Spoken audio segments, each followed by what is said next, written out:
During week one, Marcus Mariota exceeded our expectations and Jameis Winston fell short of them. But this week, Mariota was sacked 7 times as the Titans lost to the Browns. Jameis, on the other hand, who was intercepted twice and sacked 4 times in a losing NFL debut, kept it together against New Orleans yesterday. He completed 14 of 21 passes for 207 yards and was not intercepted. Skip, what did yesterday's games tell you about Marcus and Jameis? Stephen A. It told me that the NFL world dramatically overreacted to Marcus Mariota's Week 1 performance, and also many people overreacted to Jameis's Week 1 performance by declaring him a bust, that he should have gone down the draft, that Mariota should have gone number 1. Jameis beat Drew Brees at Drew Brees yesterday, and that is not easy to do. Obviously, he had help from his run game and obviously from Lovey's defense, but he played big yesterday. I didn't get to watch much of it. I was flipping back and forth, but he did not turn the football over, and he made one big throw for one big touchdown to Vincent Jackson. Mariota, I did watch. He was pretty awful. Had a long day in Cleveland, and to me, the pressure was on, as Molly said, 7 sacks. His accuracy, as I've often said, it came and mostly went. He was indecisive with the football. He held the ball too long, and then he got really, really careless with the football, as many rookie quarterbacks are wont to do. But in this case, he lost 2 fumbles and had lost another one and got saved by a clock violation. They didn't quite get the snap off in time, but he got hit and sack fumbled again and lost that one. So, again, I'm standing by my guns. I think Jameis is going to be very good and prove to be better than Marcus Mariota in the long haul, and now we only have 2 weeks to go by. Well, I agree with you on your second point, not on your first. I think that a lot of people overreacted by how awful Jameis Winston was in Week 1. I thought he did a good job yesterday. I thought he was steady, didn't turn the ball over, completed 14 of his 21 passes, threw a touchdown. Doug Martin was running the football relatively effectively. He was. More than 4 yards. The carry finished with 78 yards on the afternoon. And I just think that, you know, from that perspective, I thought it was fine. I do think you're being a bit hard on Mariota. Here's why. That brother took a hit earlier in the game where he got, not only he hurt his ankle, but he got hit high right at the time he got hit low as well. He was woozy. I was wondering whether or not he should have even been in the game. He wasn't steady, and his whole game changed. And I think it's because all of his faculties weren't in order. It wasn't just the 7 sacks. It was how hard he was getting hit. I did not hear any concussion protocol for him. Yeah, neither did I. I didn't see it. I was watching. I was looking for it. I was looking whether or not it was going to happen. I saw a guy getting popped. I saw a guy that looked a little bit woozy for a couple of plays. I saw a guy that was obviously very reluctant and hesitant because of the hits that he was taking, but was willing to show his toughness and stand in there and take some punishment. I don't believe he'll do that again.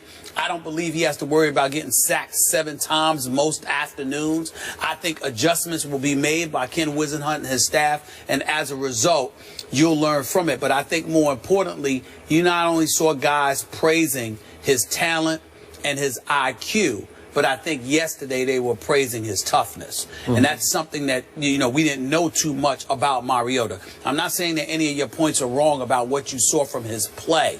I'm saying, considering how woozy he was from those initial shots he was taking, and it was really the first time, because we all know that Week 1 didn't even exist. I mean, he was sitting back there taking pictures, calling the parents and everybody else. I mean, there was nothing that went on with him against Tampa Bay. Okay, yesterday was his first real NFL game. You made the point about Tom Brady. 2-step drops, the ball's gone. Against Tampa, everything was pop, pop, pop. It was all dink and dunk, and then yards after catch. I totally agree with you. But what I'm saying to you is I'm only speaking in terms of the punishment. The fact that he stood up in there and took some punishment he clearly was not exposed to in Week 1, I think is going to serve well for him when it comes to his teammates recognizing his skill sets and his toughness. And I think that's something that could work to his advantage. So just like, all I'm saying is, just like we ignored somewhat what we saw from Jameis Winston in Week week 1 because of how awful Tampa Bay was. We need to ignore what we saw from Mariota in game 2 based on how he got little protection and how Tennessee played by and large yesterday afternoon. From this point forward, we can look at it a bit differently.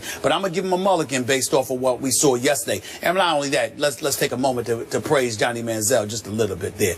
He showed up yesterday, played really well. Yeah, against a Dick LeBeau defense, that's right, that did a number on Jameis Winston down in Tampa in the first week. So that's pretty good. That's right. Yep.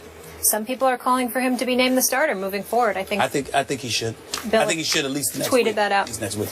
All right, so up next, Winston at Houston and Mariota versus Indy. Speaking of the Colts, Andrew Luck and the Colts trying to avoid an 0-2 start tonight on ESPN against the Jets. The guys will let you know if they will. That's after the break. First Take is presented by Chase Freedom. The card is for the essentials. The cash back is for the fun. And in part by La Quinta. Book now at LQ.com to get the lowest price guaranteed. La Quinta.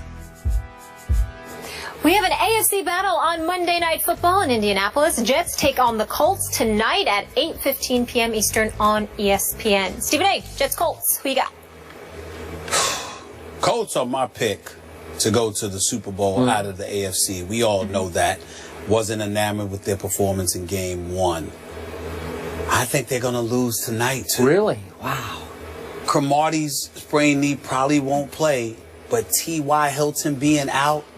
No, that's sort of unclear. He may be out. He may be out, and Andre Johnson's your number 1 guy if that happens, and Darrelle Revis is on him. Okay, if you're going against Andrew Luck, then I have to go against Andrew Luck. Now I'm convinced because I was on the fence, so I'll go also Jets. You're going to go Jets? Yeah. All right, Jets-Colts tonight on ESPN. Thanks for hanging with us and enjoy the game. I'm with Eric on this one. Now, I can't fix how good Sam Bradford is because I never liked him from the start before that first draft. Watched him at University of Oklahoma every snap, never loved him. Bad idea to take him number 1. I'm not sure the running game is fixable, but it can still be decent. And I think Philly can still be pretty good. Even though I'll be the first to admit I raved about them through the preseason because they were sensational for all 4 games. And I slightly overrated what that meant to this. But I must say, you brought up the second half at Atlanta. I saw the preseason Eagles in the second half at Atlanta. I saw them just rock and roll up and down the field, and they came from 20-3 down at halftime. And if Parkey had made that, what was it, like a 44-yard field goal, they win the game. I'm pretty sure we're talking about the 1-1 Eagles. And in a way, because you got Philly roots, you tend to overreact a little bit like Philly fans overreact, especially after Dallas does that to you. Really, it's the 4th straight year they've lost at home to Dallas, but it's 3 straight years Chip Kelly has lost at home to Dallas. Can I give my Cowboys defense a little bit of credit instead of heaping all the blame on Chip Kelly? Because in 3 tries at home against my Cowboy defense, Chip Kelly has averaged 13 points a game. That's phenomenal. Against every other opponent at home, Chip Kelly has averaged 30 points a game. That's wow. Okay, no, what that says something. Like they've got your number here. And by the way, not that I'm going to defend Byron Maxwell because you're dead right about everything you've said, but remember, somehow my Cowboys held on to the football for 40 minutes of that game. They dominated the first half in time of possession, so it's 40 minutes to 20 minutes. So that means Byron and company are on the field, and you can certainly speak to this. It's a lot of snaps, man. Tired. I mean, you're just worn out. You're right. And I think a couple things when you're playing the Cowboys, we always talk about time possession, not important with the Eagles. It needs to be important when you play the Cowboys because what they need and want to do in running the football. And the running game needs to be fixed more like the Patriots when they run LeGarrette Blount. That's the adjustment that Chip Kelly needs to make with the running game as far as DeMarco Murray is concerned. And I agree with you. I think the Cowboys don't get enough credit or didn't get enough credit of doing a good job. Now, I knew they were going to do a good job against Murray because, you know what, you're pumped up, you're excited about playing, that guy, even the punter. And I don't think he's the sideline. But the job they did against Sproles was spectacular. It was pretty good. Sproles has been successful in any type of situation. They did an outstanding job against Sproles. So I think LeGarrette Blount more for the Eagles running game and then defensively, they need to pressure the quarterback more. Ladies and gentlemen, first of all, it wasn't just about the Eagles defense. It wasn't just about the Dallas Cowboys holding on to the football. The Philadelphia Eagles, they went 3 and out on 5 of their first 7 possessions, and the other 2 were 4 and outs. They were doing nothing offensively. Now, Darren Sproles, keying on him, definitely had something to do with it. But if you have no running game, because Ryan Matthew only gets 1 attempt, and DeMarco Murray's, you got him running east and west instead of north and south, then all of a sudden that allows you to key on other dudes. What makes Des Bryant special? There are plenty of plays where you know exactly what the Dallas Cowboys are going to do. And Des Bryant says, so what? What you going to do about it? I'm with Joe Montana last week again. Other than Jerry Rice, tell me a receiver that you wanted to play with. He said Chris Carter, our very own Chris Carter. Why? He said, because from the time we were in the Pro Bowl together, he said, just throw the ball up. I'll get it. What happens is that who is that person on the Eagles? The fact is, no one is. So now we get to Chip Kelly. Back to Chip Kelly. Because Chip Kelly is the one that made those decisions. He made those modifications. Can it be fixed? Of course it can be fixed because they have the talent. The question about them is their culture and the toughness that comes with it. Because as individuals, we know individually they are tough. But Eric, you have played on teams where you're tough, and you can pick out a guy on the line, he's tough, and another guy in the secondary, he's tough, and another guy in the offense, and he's tough. But collectively, if you're surrounded by a bunch of dudes where Chip Kelly is breathing in your face about, just do this the way that I say, and do that the way that I say, and we will be perfect.